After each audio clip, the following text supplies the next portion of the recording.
Swayam Prabha. Digital India. Educated India.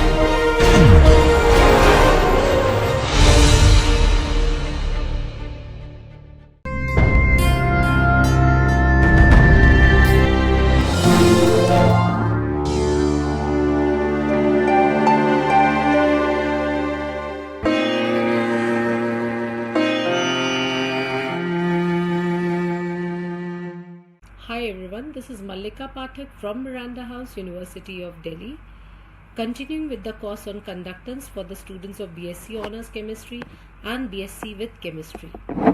This is Module 8, Lecture 2 of the series.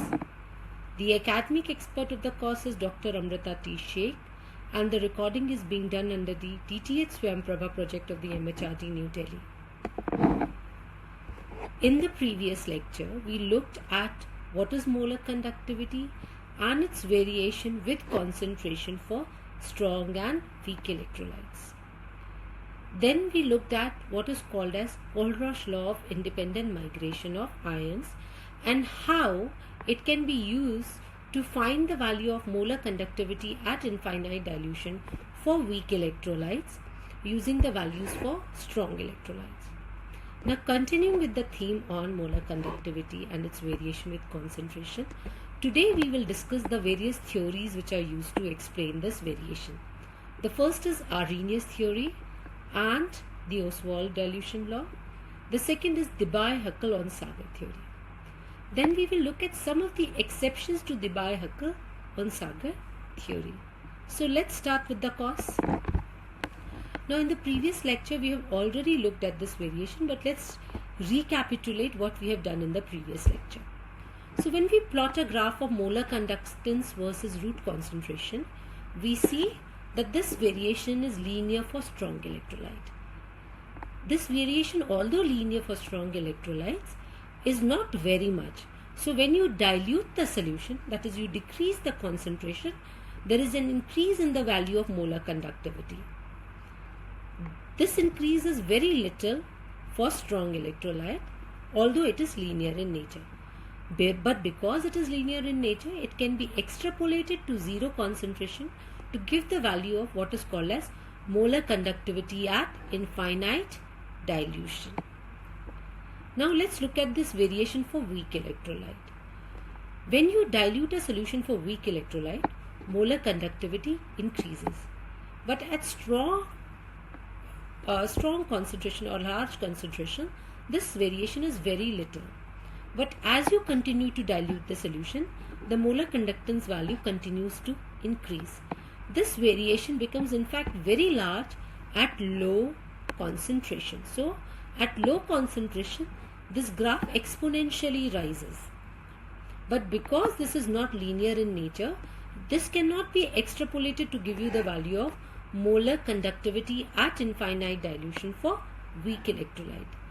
This problem was solved by Kohlrausch using his Kohlrausch law of independent migration of ions, which states that the molar conductivity values for any electrolyte is a sum of molar conductivity values of the cation as well as the anions. So all the anions contribute to the molar conductivity at infinite dilution of the electrolyte. So there is a definite contribution which is there for the electrolyte.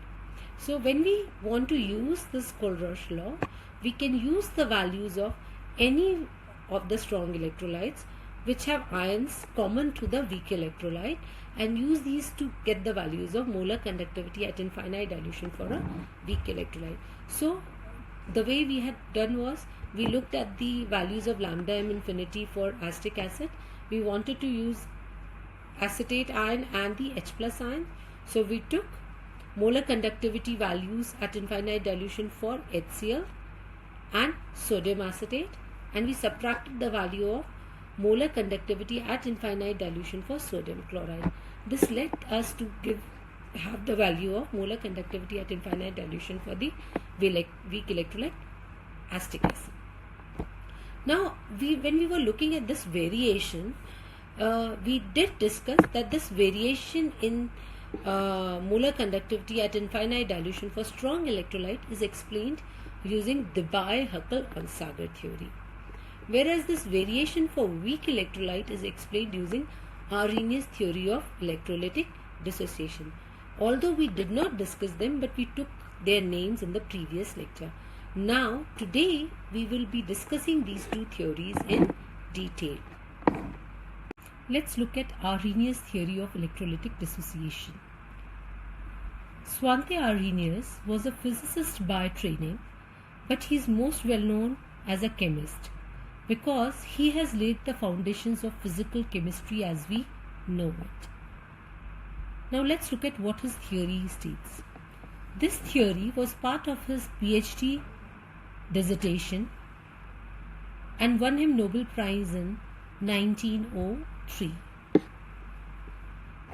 The theory states that an electrolyte, when dissolved in water, breaks up into two types of charged particles, and these charged particles are called as ions. The process of splitting of the electrolytes into ions under the influence of polar molecules of the solvent is called as the ionization. So in other words, or in simpler words, it says that if you put an electrolyte in water or in a polar solvent, it ionizes into two kinds of ions, a cation or an anion. And these cation and anion are in equilibrium with the undissociated molecule. The strength and the properties of these electrolytes are described by the following values: alpha, the degree of ionization, and the dissociation constant K of the electrolyte. We already know that degree of dissociation is nothing but the fraction of total number of molecules of an electrolyte which dissociates into ions.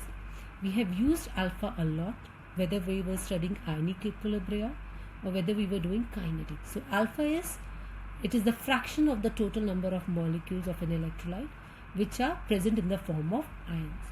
So just to recapitulate what Arrhenius theory says, Arrhenius theory says that when you put an electrolyte in polar solvent, it ionizes to give you positive ions and negative ions, cations and anions, and these ions are in equilibrium with the undissociated molecule of the electrolyte.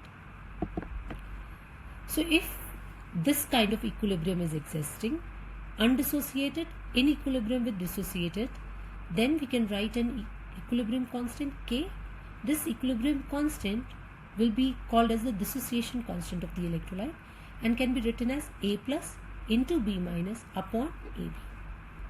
If alpha is the degree of dissociation and C is the concentration of the electrolyte, then A plus or B minus will have values equal to C alpha, and AB's concentration will be equal to C1 minus alpha. So A plus B minus C alpha and AB C1 minus alpha. If we substitute these values of concentration into K, we get C alpha into C alpha upon C1 minus alpha, which can be written as C alpha square upon 1 minus alpha, because C and C will cancel out in the denominator. Now if we are talking about a weak electrolyte, then the alpha value is very less than 1, because weak electrolytes are very weakly dissociated in solution. So alpha is going to be very less than 1. And if alpha is less than 1, then 1 minus alpha can be taken as 1. So K can be written as C alpha square, or alpha can be written as root K upon C. This alpha equal to root K upon C is called as Ostwald's dilution law. Now just to give you an idea, Ostwald and Arrhenius were very good friends. In fact, just to tell you a story, Ostwald got Nobel Prize because his name was recommended by Arrhenius, because Arrhenius was the chairman of the Nobel Prize giving committees. So Ostwald dilution law alpha states that the degree of ionization of a weak electrolyte is inversely proportional to the square root of the molar concentration. So when you are talking about a weak electrolyte, the more you dilute the solution, the concentration decreases, and alpha, or the dissociation of the electrolyte, increases. Because the dissociation of the electrolyte will increase, the number of ions in the solution will increase. This explains why there is going to be an increase in the molar conductance when you dilute the solution or decrease the concentration. Alpha, repeating, alpha is inversely proportional to root C. That is, the degree of dissociation of a weak electrolyte is inversely proportional to the square root of the molar concentration. That means if you dilute a solution or decrease the concentration, the alpha value will increase. That is, the degree of dissociation will increase. Because the dissociation will increase, the number of ions in the solution will increase, and that explains why there is going to be an increase in the value of molar conductance on dilution of a weak electrolyte. So Arrhenius theory in conjunction with Ostwald dilution law explains how and why the molar conductivity of a weak electrolyte increases when you dilute the solution. Now, Arrhenius suggested that the degree of dissociation of an electrolyte can be calculated using this expression. That is, alpha is equal to lambda m upon lambda m infinity, where lambda m is what? Molar conductivity of the solution of concentration m. Lambda m infinity is the molar conductivity of the solution at infinite dilution. So alpha is equal to lambda m upon lambda m infinity, and if I substitute this value into k was C alpha square upon 1 minus alpha, and if I substitute lambda m upon lambda m infinity instead of alpha, then I will get this expression C lambda square upon lambda infinity into lambda infinity minus lambda m.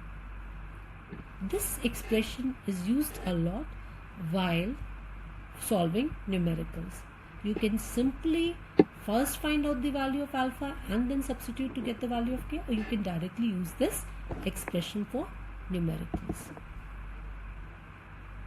So Ostwald, in fact, because Ostwald and Arrhenius were friends, they both worked together. So Ostwald suggested that we can linearize this equation, which was given by Arrhenius, C lambda square upon lambda infinity into lambda infinity minus lambda. How? Just rearrange this equation and you get 1 by lambda is equal to 1 upon k lambda infinity square into lambda infinity, lambda into c plus 1 upon lambda infinity. So if I plot a graph of 1 by lambda m versus lambda mc, then the intercept is equal to 1 by lambda m infinity and the slope will be equal to k lambda infinity square. Please understand, this equation is of the form of y is equal to mx plus c, and here x is lambda mc and y is 1 upon lambda m. So if I plot a graph of 1 by lambda m versus lambda mc, the slope is equal to 1 upon k lambda infinity square and the intercept is equal to 1 by lambda infinity. So this can be used while we are given various concentration and the lambda m values for weak electrolyte. Now there are some limitations of this Ostwald's dilution law, because this law was given only for weak electrolytes. This only stands true for weak electrolytes, because what happens is, in the case of strong electrolytes, they are always dissociated in solution. Whereas in the case of Arrhenius theory, when he talked about the electrolyte, he said that the undissociated are in equilibrium with the dissociated ions. Now this only holds true when you have a weak electrolyte. This kind of equilibrium does not exist for strong electrolyte. So this fails when we apply this to strong electrolytes. And therefore this cannot be used to get the value of alpha for strong electrolytes using the formula lambda by lambda infinity. The second is, because we are applying it for weak electrolytes, this can be only done using conductivity measurements, and when the concentration of the ions increases or this becomes very high, the charges on the ions contribute and change the equilibrium. Hence, the law of mass action, as has been used before, cannot be applied in its simple form, and therefore again it cannot be applied in the case of strong electrolytes. Let's look at Debye-Huckel-Onsager theory of ionic atmosphere. Peter Debye and Erich Huckel were the first people to explain the variation of molar conductance of strong electrolytes with dilution. It was later in 1925, 2 years after they had made this explanation, that Lars Onsager used Brownian movement of the ions in solution to make a correction to the theory presented by Debye and Huckel. So that is why this theory is called as Debye-Huckel-Onsager theory of ionic atmosphere. Now, what does this theory say? According to this theory, each ion in the solution is surrounded by an ionic atmosphere. So if I have a positive ion, you have an ionic atmosphere which is oppositely in charge to the positive ion. So positive central ion will mean there is a atmosphere around it of negative ions. So this theory says that each ion in the solution is surrounded by an ionic atmosphere consisting of oppositely charged ions whose net average charge is opposite to that of central ion. So if you have an ion, positive ion, then the ionic atmosphere will consist of negatively charged ions, and the net charge on the ionic atmosphere is going to be exactly opposite to that of the central ion. If your the central ion is negatively charged, the ionic atmosphere will consist of positively charged ions, and the net charge is going to be opposite to that of the central ion. But what is important is each ion in the solution is central ion for something and ionic atmosphere for some other species. So each ion in the solution is central ion plus the ionic atmosphere. Now to talk about ionic atmosphere a little more, the ionic atmosphere is spherical and symmetrical in nature in the absence of any disturbing factor. And what are those disturbing factors that can be done? You can apply a potential across the electrodes. So if you do not apply a potential across the electrodes, then you have a central ion and it has an ionic atmosphere which is spherically symmetrical in nature and has a charge which is opposite to that of the central ion. But what happens if you apply a potential?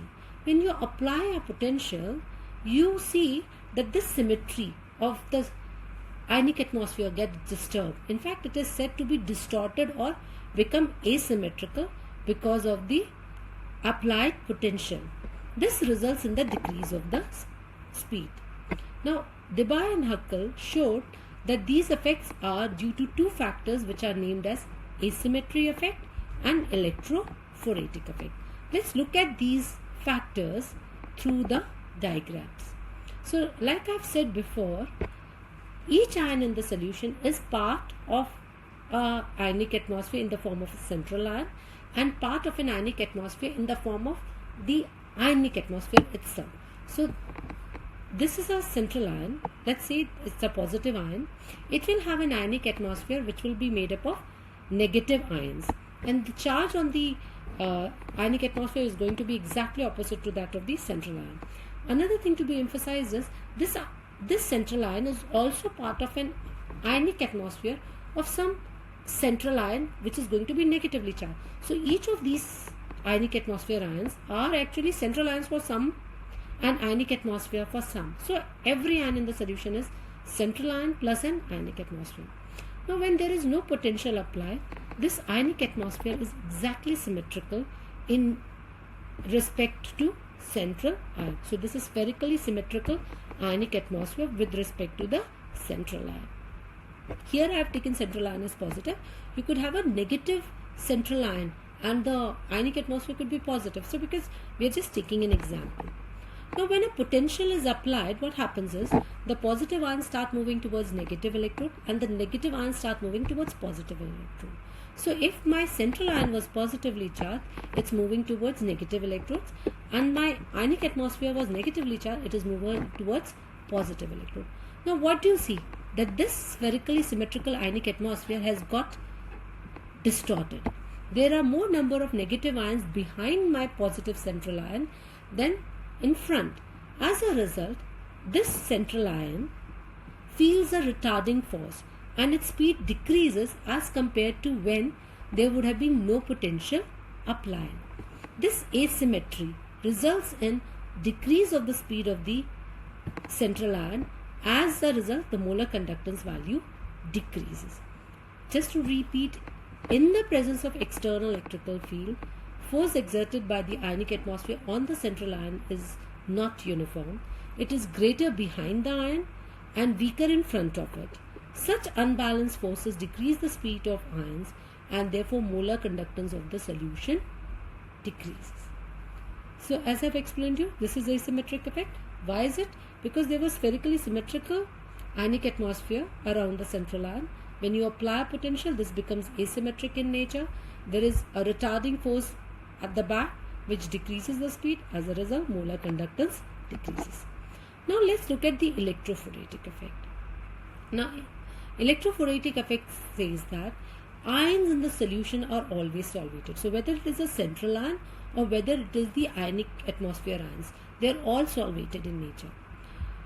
Now, when they are all solvated in nature and you apply a potential, that positive central ion will move towards negative electrode and the negative ions will move towards positive electrode. And when they are moving, each of these are carrying their own solvent molecules. So they are not alone. They are carrying bags. What bags are we talking about? They are carrying a baggage of solvent molecules.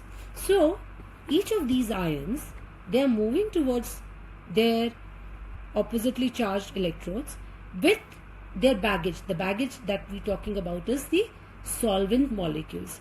So the central ion is carrying its own baggage of solvent molecules. The ionic atmosphere ions are carrying their own baggage of solvent molecules. And just to re-emphasize, each of these ions are central ion for some ionic atmosphere and ionic atmosphere ions for some ionic atmosphere. So now when this central ion, now just taking the example of this central ion, if this central ion along with its solvent molecule is moving towards negative electrode and the negative ions along with the solvent molecules is moving towards the positive electrode, then in fact what is happening is that this central ion is not moving through a stationary medium, it is moving through a medium which is moving in the opposite direction. So see, there is a force which is coming in the opposite direction to the movement of the central ion. As a result, the speed is going to be further decreased. Repeating, each ion in the solution is solvated in nature, whether it is the central ion or the ionic atmosphere. And we have already said that ions are all part of central ion or ionic atmosphere in each case. Now, when we apply potential, the central ion is moving towards the oppositely charged electrode, the ionic atmosphere is moving towards their oppositely charged electrode, and they are carrying with them their solvent molecules. So, in effect, the central ion that is moving is not moving through a stationary medium, but a medium which is moving in opposite direction. This counter current makes it difficult for the ions to move through the solution and thus slows down the motion and thus decreases the value of molar conductivity. Now, Debye and Huckel showed that both of these retarding effects, asymmetric effect and the electrophoretic effect on an ion, produce a decrease in molar conductivity. Their mathematical treatment was subsequently modified by Onsager, as we have said before. He derived this following expression for the molar conductivity of a very dilute solution of a strong electrolyte. This looks like a complicated expression. It is, but it actually essentially says very simple, that you have a value of molar conductivity. It is less than the molar conductivity at infinite dilution, and the decrease in the value of molar conductivity at infinite dilution is corresponding to these factors, and these factors depend upon epsilon r, viscosity and charges. So just see this expression, lambda m is equal to lambda m infinity minus 2.8 into 10 to the power 6 z plus z minus into q upon epsilon naught temperature in Kelvin to the power of 3 by 2, 1 plus root q lambda m infinity plus 41.25 Siemens centimeter square mole inverse z plus z minus upon eta by eta naught. Again we are expressing this in unitless terms up into epsilon r T by K, temperature in Kelvin, to the power of 1 by 2 into z plus z minus to the power of 1 by 2 upon 2 into C by C naught 1 by 2. Now here z plus and z minus are the charge number on the cation and magnitude of the charge number on the anion respectively. Epsilon r is the relative permittivity of the solvent. C naught is the concentration expressed in terms of 1 mole per decimeter cube. Eta is the viscosity of the solvent and eta naught is unit viscosity, and Q is given as this: Z plus into Z minus into lambda plus infinity plus lambda minus infinity upon Z plus Z minus into Z plus lambda minus infinity plus Z minus lambda plus infinity. It has to be emphasized here, lambda plus infinity and lambda minus infinity are the limiting molar conductivities of cation and ion respectively. We already know that limiting means molar conductivity at infinite dilution. Now this complicated looking expression can be simply written as lambda m is equal to lambda m infinity minus a lambda m infinity plus b into C by C naught to the power of 1 by 2. The first term in the brackets, a lambda m infinity into root C by C naught, is the decrease in molar conductivity due to the asymmetric effect. The appearance of epsilon r and temperature in the denominator can be easily interpreted. It means that on increasing the value of epsilon r in temperature, the interionic attraction will get decreased, and therefore there will be a less decrease in the molar conductivity values. What about the second term? The second term, B root C by C naught, is the decrease in molar conductivity due to the electrophoretic effect. Here what we see is that eta appears in the denominator. This is because of the fact that the motion of both the atmosphere and the ion is slowed down in a very viscous solvent, and correspondingly the decrease in the conductivity will be less. So both the effects have been accounted for. A lambda m infinity into root C by C naught is asymmetric effect, and B root C by C naught is electrophoretic effect. Now let's look at the exceptions. So this exception arises when we use high electric fields and high frequencies, and these exceptions are starting with Vn effect. At very high electric fields, that is E greater than 10 to the power 5 volts per centimeter, you see an increase in conductivity. This results from the fact that a finite time or a relaxation time is required for the ionic atmosphere to form around an ion. In very, very high electric field, the ion moves so rapidly, we are talking about the central ion, the ion moves so rapidly that it effectively loses its ionic atmosphere. As a result, there is no time for the formation of ionic atmosphere to slow down the ionic motion. The asymmetric effect disappears, which results in the increase of conductance. So just a study like this, if you have a central ion and you have an ionic atmosphere around it. So if you have a central ion and you have an ionic atmosphere around it. Now what happens is, if the central ion is moving so fast, the ionic atmosphere does not have the time to form every time when it is moving so fast. There is a relaxation time which is required for the ionic atmosphere to form. Now because it is moving so fast and the ionic atmosphere is no more present around it, therefore the asymmetric effect disappears and you see an increase in the value of conductance. Let's look at Debye-Falcke-Hagen effect. It states that the conductivity increases when the high frequency alternating current is used, of the order of 3 into 10 to the power 6 Hertz. The ion changes its direction of motion so quickly that the more sluggish ionic atmosphere cannot adjust and follow the motion of the ion. The ion moves as if it has no ionic atmosphere, and thus the conductivity increases. At the high frequency, both the asymmetric and the electrophoretic effects are absent. Very simple. If you are applying an alternating current, then the polarity keeps on changing. So this is positive, this is negative, this becomes negative and this becomes positive. So the polarity keeps on changing. If the polarity is changing so much, then the central ion first was moving towards this side, now it is moving towards this side. Now because it is continuously changing its direction of motion, the ionic atmosphere, which is heavy because it has more number of ions, is not able to adjust around the central ion. And because it is not able to adjust around it and follow the motion of the ion, it effectively is lost. And because there is no ionic atmosphere, the conductivity value increases. In the case of use of high frequency, both the effects, the asymmetry effect and the electrophoretic effects, get disappeared.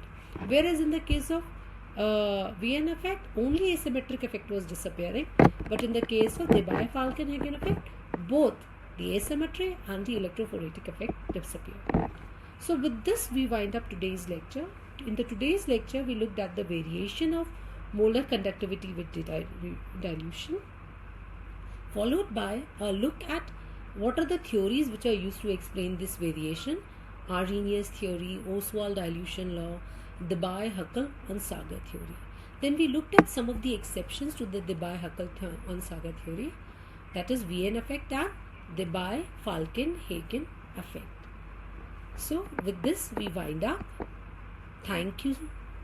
Please stay home, stay safe, take care of yourself and your family.